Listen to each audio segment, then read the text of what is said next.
Hello everyone, welcome back to my channel.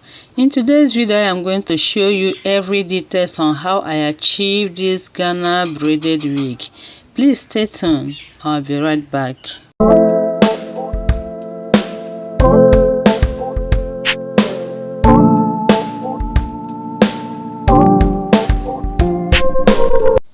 First of all, I sewed my lace net on the black hair cap I'm going to use for the cornrow, just to give it a natural look, so that when I'm done with the wig it's going to look as if it's on someone's head.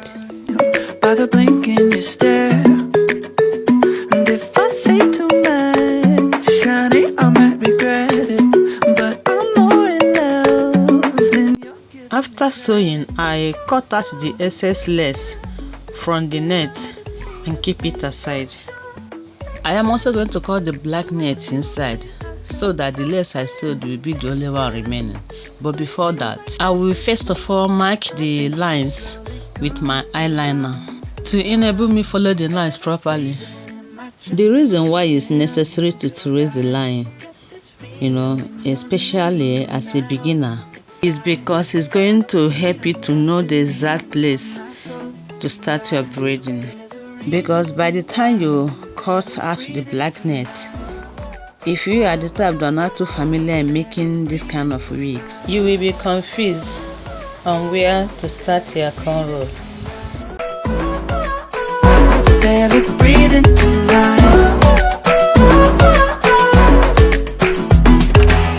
Better come down to a reasonable place, like a sundown. I gotta try and be. The extension I'm going to use is Lush product and this black color, that's color 1. And for the wig I'm going to make, I'll be cutting it into 3. The next thing I'm going to do after cutting it is to pick it and brush it. In my last video I said when next I'll be braiding that I'm going to use a sewing method, which is why I'm using this method today. So what I'm doing is to take my extension, cross it over the rope, divide it into 3 and start braiding. And I am going to braid everything down like this before sewing it on my net. In case you are the type that find it difficult in crocheting direct to your net, this method is for you. With this method you can easily make your wig without stressing yourself. The next thing I'm going to do is to start sewing the braided hair on the net. And instead of using crochet needle, I will use my needle and thread. I will first of all tack the braided hair with thread before sewing it together with the net, like this. Please watch very closely so that you can understand what I'm doing.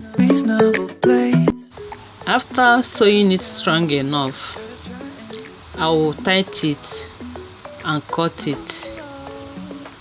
I will repeat it one more time so that you will understand. You can see the way I tack the thread on the hair first before sewing it together with the net. It's very easy to do.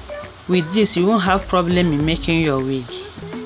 You can use this method in completing your whole wig when you are making braid knot through. I think you're slowly coming around. Now I'm barely breathing and my chest is heating up, 'cause I get this feeling when you're near me, and I know it's like, oh yes, can you see it? I'm done making all the whole braiding that I need to do at the back. The first step is done. Now the next step is the cornrow, and I have ventilated some hairs already off camera. But don't worry, I'm going to show you all the whole details you need to know about the wig one after the other. This particular side I'm going to make 2 steps, just like this one I'm holding. I have already finished this one, and the first step I'm going to make is this inside one here. I'm done with this inside one, I will still cover it with the upper side.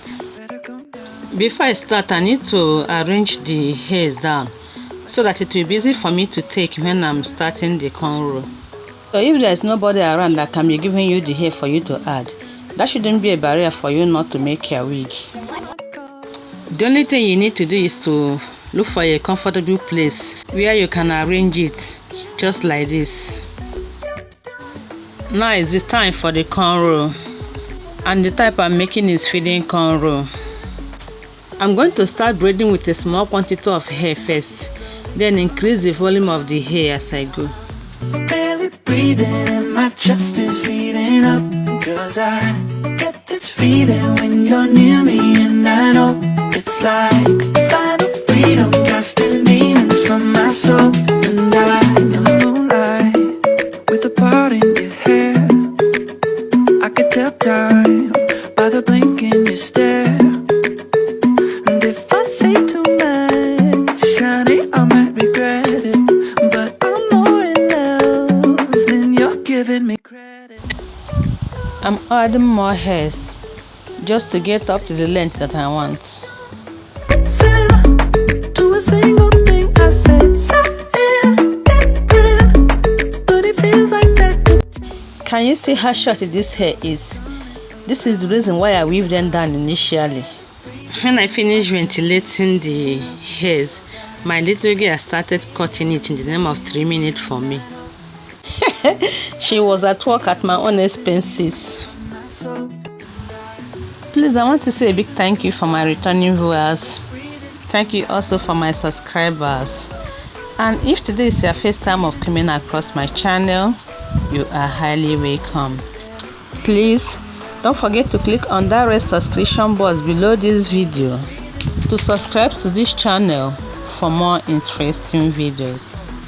Also click on the notification bell so that you can be notified each time I post a new video. Send me your comment in the comment section below. Just like I always say, your contribution means a lot to me. So you scream my calls just to try and be cautious. The reason why I ventilated the hair straight is because I'm making a straight cornrow. If I am to make a curve cornrow, I will ventilate it according to the way I want to do it. This is the side I'm going to put my C curve pattern, and I have already marked this line. Remember, I marked this line before cutting out the black net under this lace, but it will be too down if I am to put my pattern there, which is the reason why I marked 1 extra inch, which is number 8. The whole measurement of the frontal is 12, while the first line I mark before cutting out the black net is 9. That is when measuring from the right to the left. Let me show you what I mean.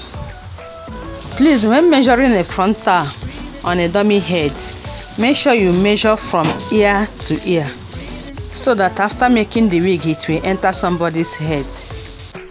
You can see that the center here is 6. Then after 7 you see 8, which is where I'm going to put my pattern. Now let me use the tape on my own head. Look at it properly. Check out the number 6 from my center head there. See where number 1 reached me on top of my ear. That is why if it's on a dummy head, you need to measure from ear, not on top of the ear. I mean the beginning of the dummy's ear, so that after the braiding, the wig will be able to fit someone's head. Please don't forget to subscribe to this channel and also click on the notification bell below so that you can be notified when I will post the continuation of this video. See you next time. Bye bye.